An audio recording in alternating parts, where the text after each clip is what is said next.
창세기 37장 11절입니다.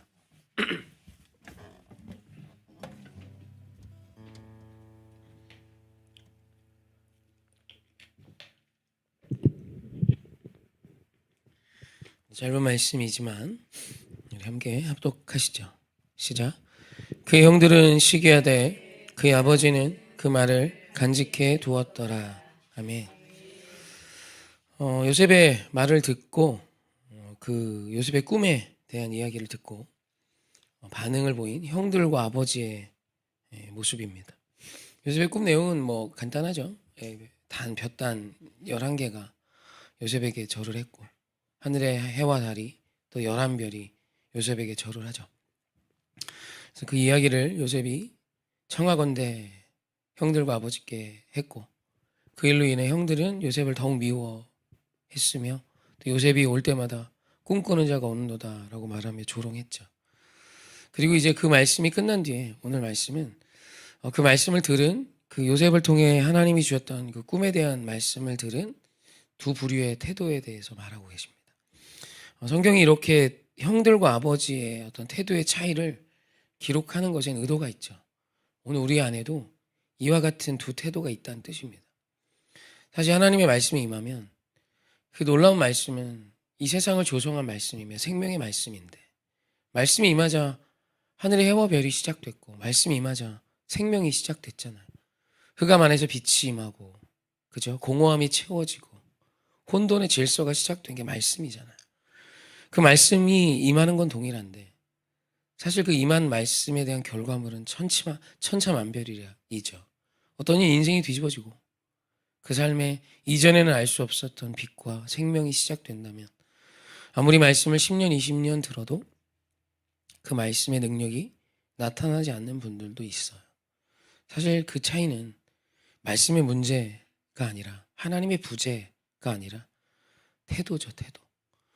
그래서 믿음은 태도다라는 표현을 저는 자주 하고 있습니다. 믿음은 태도입니다. 믿음은 어떤 미사유가 가득한 부사가 가득한 말이 아니에요. 믿음은 태도예요.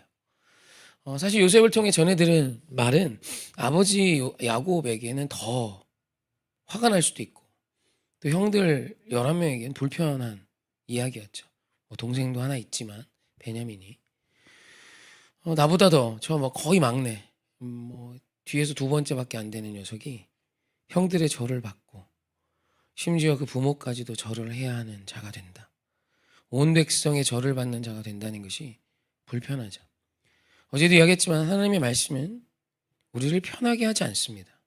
주의 말씀은 활력이 있어 좌우의 어떤 날선검보다 예리하여 우리의 영과 혼과 골수를 찔러 쪼개신답니다.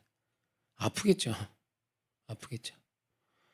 그래서 우리의 하나님의 말씀이 우리 안에 임하면 그 말씀은 우리에게 때론 통증이 되고 아픔이 되고 나를 쪼개야 되기 때문에 어렵죠. 그럼에도 그 말씀 앞에 아멘하는 자가 승리하는 것입니다. 지난주 이번 주에 치과를 갔다 왔는데 그냥 뭐 스케일링도 하고 여기 이가 이제 깨졌는데 붙였어요. 보여요? 네, 살짝 깨진 게 있었는데 아무도 아는 체를 안 하더라고요. 이거 붙이고 뭐 특별히 뭐 큰 문제는 없는데 제가 뭐 충치도 한번 없었습니다. 근데 이제 가서 이렇게 스케일링하고 잇몸 치료도 이제 너무 오랜만에 가서 그래서 치석 다 제거하고 정신 하나도 없습니다. 진짜 정신 하나도 없더라고요. 이게 참 불편해요. 치 안 좋으신 분들은 참 힘드시겠어. 뭐 뽑아야지, 꽂아야지, 뭐 그죠? 뭐 그 스케일링은 아주 기본인데도 이렇게 막 정신이 하나도 없는데 뭐 임플란트 하려면 이거 뭐 보통 일이 아닐 것 같아요. 아무튼 뭐 선생님한테 우리 교회 오시잖아요. 치과 선생님이 아주 훌륭하시다고 칭찬도 듣고 타고난 게 괜찮대요. 이는 타고나는 거가 크다고 그러더라고요. 좀 이가 안 좋다고 너무 좌절하지 마시고 저는 좀 타고난 게 괜찮답니다. 그래서 뭐 이렇게 하고 왔는데 그 뭐 얇은 걸로 그 잇몸 사이에 있는 치석을 막 안으로 들어가서 깎아내는 거 아닙니까? 네, 그것도 쉽지 않은데 여러분 우리의 영과 혼과 골수를 찌르는 말씀이 어떤 때는 떼굴떼굴 구를 만큼 힘들 때도 있습니다. 아니 그렇게 힘드셔야 합니다. 그렇게 힘들지 않으면 변화가 없어요. 치유가 일어날 수 없어요. 그냥 이에 낀 오랫도록 쌓여있던 플라그가 고착화돼서 생긴 누구나 있는 거 아닙니까? 치석. 아무것도 아니잖아요. 그거 그냥 이렇게 제거하고 깨끗하게 하고 오는 것도 정신이 하나도 없어요. 근데 오늘 우리의 인생을 뒤집어 엎는 하나님의 말씀이 편하다. 그 하나님의 말씀 못 듣고 있다는 뜻입니다. 주의 말씀이 나를 불편하게 하지 않으면 한 번도 설교를 제대로 들은 적도 없고 혹 그런 설교만 하는 목사님이 있다면 떠나십시오. 그런 게 백날 다녀봐요. 하나님 말씀 전하는 거 아닙니다. 당신이 듣기 좋은 말씀 전하는 거예요. 그래서 여러분 유튜브에서 골라먹는 설교는 능력일 수 없습니다. 내 구미에 땡기고 내 필요에 의해 내가 찾은 설교가 일단 주체가 나이기 때문에 사실 이미 한 단계 어려워요. 그래서 늘 이렇게 주시는 그 주의 종, 그 내가 섬기는 교회를 통해서 오는 그 말씀이 사실은 첫째여야 맞아요. 그게 질서입니다. 왜냐면 그건 내가 선택할 수 없습니다. 주님이 못나던 잘났던 그 종을 통해 우리에게 주시는 말씀이기 때문이에요. 내가 예상하거나 내가 말하거나 내 상황을 알거나 그게 아니에요.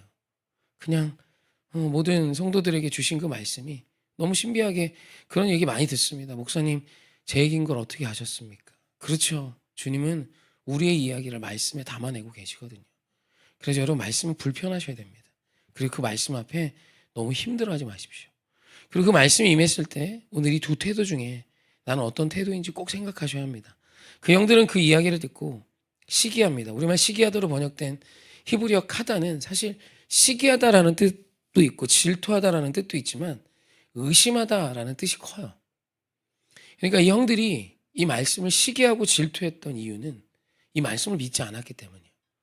하나님이 요셉에게 주신 말씀이라고 믿지 않았어요. 그래서 의심하다라는 뜻이 카다에 있어요. 그러니까 지금 요셉이 한 그 말은 요셉 저놈의 말이라는 거예요. 나를 지금 불평케 하는 이 말은 세상을 지으신 하나님의 말이 아니라 저 어린 놈의 말이라는 거예요.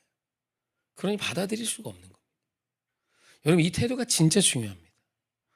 이렇게 불편한 말씀을 전할 때 어떤 분이 심지어 쫓아와서 저한테 화를 내시고 진짜 그러신 적도 있어요. 저는 몰라요.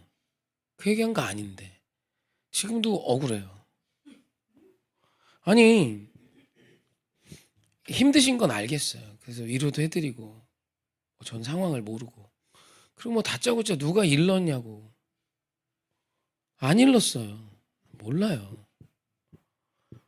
근데 와서 와 진짜 너무 힘들었어요. 마음이 너무 어려웠어요. 사실 우리가 그럴 때도 있죠. 어렸을 땐 그럴 수 있을 것 같아요. 그거가 문제가 아니에요. 중요한 건 계속 그러면 안 돼요. 계속 하다. 하나님의 말씀을 의심하는 거예요.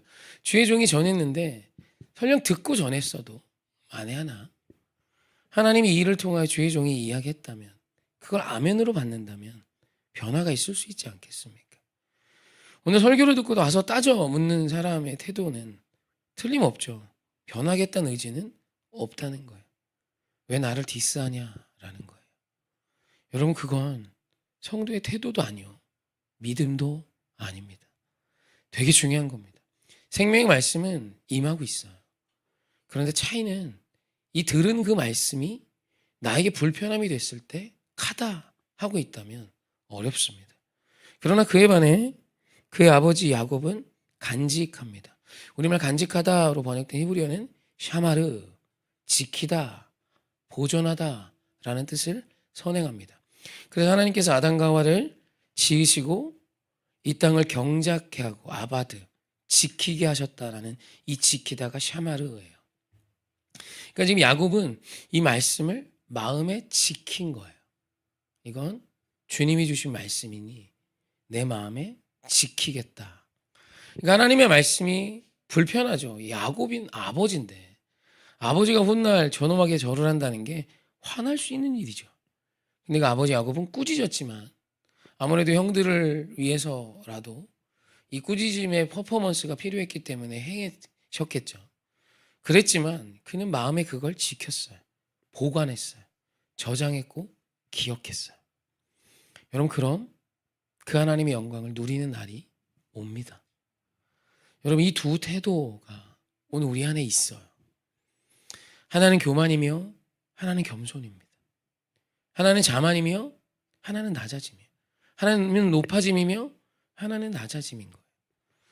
여러분, 우리 하나님께서 예수님께 주신 말씀이 편합니까? 너 인류 위에 십자가 져라. 이게 너무 힘드셔서 겟세마네 동산에서 거절하는 기도를 하셨어요. 하나님, 이 잔 싫습니다. 할 수 있으면 이 잔이 내게서 그냥 지나가게 하소서. 그러나 내 원대로 하지 마시고 아버지 원대로 하시옵소서. 그래서 십자가가 오늘 우리에게 주어진 것이고 그 십자가의 은혜로 우리가 살았죠.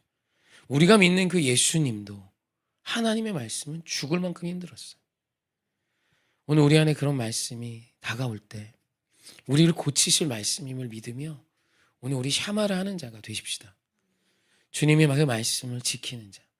그래서 우리 시편 1편에 보면 복 있는 사람에 대한 기록이 나오는데, 복 있는 사람은 주야로 그 말씀을 묵상하는 자래요. 여기서 묵상하다로 번역된 히브리어가 하가입니다. 이 하가는 으르렁거리다라는 뜻을 가져요. 이해가 안 되죠. 주의 말씀을 주야로 으르렁거려? 으르렁거리다라는 이 표현은 사자가 먹이를 움켜쥐고 했을 때의 모습을 묘사한 단어입니다. 사자가 이렇게 먹이를 갖고 있어요. 내 품에 있지만 이 사자의 먹이를 노리는 게 너무 많죠. 영상을 어제도 우연히 좀 봤는데 표범이 나무를 엄청 잘 타더라고요. 나무 타기 1등이라고 합니다. 자기 체중이 70kg면 210kg까지 물고 나무 위로 올라간대. 대단한 거죠. 그 발톱인가 이 나무를 타는 힘이 표범이 모든 동물 중에 최고 클래스래요. 그리고 위에서 먹다가 이 먹이를 떨어뜨렸어요. 빛의 속도로 뛰어내려 다시 물고 올라가더라고요. 왜냐하면 그 밑에 하이에나 떼가 기다리고 있거든요. 그 위에 독수리가 기다리고 있거든요. 사자도 마찬가지죠. 내가 먹이를 잡았어요. 이 먹이 주변에 불편한 것들이 계속 왔다 갔다 합니다. 이거 뺏으려고. 그래서 오늘 복 있는 자의 아주 중요한 핵심은 하나님의 말씀이 임하면 그 말씀을 으르렁거리며 지키는 거예요. 샤마르인 거죠. 그게 복된 자의 핵심입니다. 하나님의 말씀이 왔는데 이 말씀을 늘 빼앗기는 자들이 있어요. 사단이 하는 일입니다. 말씀을 너무 잘 들었어요. 은혜 받았고 고쳐야 되겠다는 마음을 먹었는데 이 말씀이 며칠 지나면 온데간데 없어요. 잊혀졌고 빼앗겼고 그 말씀과 전혀 상관없는 오늘을 사는 것이죠. 그 말씀을 내게 주셨다면 그것을 주야로 낮이나 밤이나 내 마음에 저장하고 지키며 지켜내며 그 말씀을 따르는 삶이 복된 자가 되어 시냇가에 심겨온 나무처럼 열매를 맺는다는 뜻이에요. 성경은 언제나 같은 맥을 말씀합니다. 사랑하는 성도님, 주신 말씀 지키셔야 합니다. 그 싸움하는 것이 영성입니다. 사단은 우리에게 와서 귀신처럼 좀비처럼 오지 않습니다. 주가 주신 생명의 말씀 빼앗아 가는 거예요.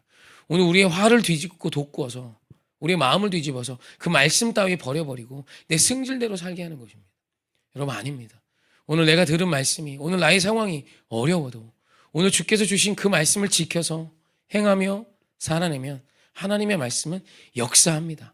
반드시 역사하여 가정을 살리고 나라를 살리고 교회를 살리고 내 인생을 변화시키며 우리의 자녀를 요셉같이 위대한 인물들로 키워낼 줄 믿습니다. 아멘. 우리 아들 어제 아멘 했잖아, 그지? 요셉 해야 돼. 적어도 내가 100만 명은 살린다. 뭐 이렇게 기도해. 어머니 좋으시겠어요. 다 됐습니다. 뭐가 된들 이상하겠습니까? 세계를 다 제패하지 말고 기대할게, 목사님. 매일 기도할 거야. 부모님 믿음 따라 가는 거죠. 세상에 우리 애들도 교회 가자 그랬더니 쳐 놀고 있어. 저녁에 와서 개인 기도 하겠대. 너 참 잘했다. 진짜로. 이 긴 연휴에 사실 오전 깨우시는 게 쉽지 않음을 압니다. 감사하고 축하드리고 그리고 찬양하시며 오늘 말씀 기억하시며 나아가시죠. 오직 주의 사랑이며 함께 찬양.